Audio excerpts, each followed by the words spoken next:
Matot šitą koją? Visa esmė, kad savininkas šito motociklo padarė šitą motociklą pagal savo tatuiruotę ir atvirkščiai, žodžiu, tai nėra svarbu. Bet jeigu kada nors reikėtų parduoti jam šitą motociklą, tai reikėtų jį parduoti su visa koja, todėl čia kainos niekas negali pasakyti. Bet vienas dalykas, dėl ko mes prisėdom prie šito baiko, prie šito Moto Guzzi SB 1082 metų. Žodžiu, jam maždaug 40 metų šitam baikui. Yra šitos medinės rankenos.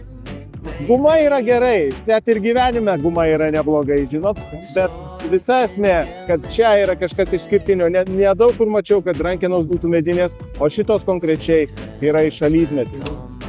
Šitas Moto Guzzis yra padarytas, kad jisai būtų važiuojantis costume baikas, nes ne viską galima modifikuoti pagal Italijos taisyklės. Italai irgi turi biurokratijos, panašiai kaip ir turi lietuviai. Negalima keisti rėmo, padangų konstrukcija turi būti originali ir daugybė kitų dalykų.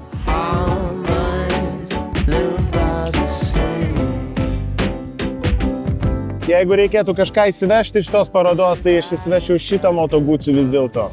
Nes čia yra seksualiausias motociklas šitoj parodoj, 100%. Mes bandėm paklausti savininko, kiek jis per metus nusikabina mergų. Gali būti, kad jam tai net nėra svarbu, nes sėdynė vis dėlto yra tik vienam.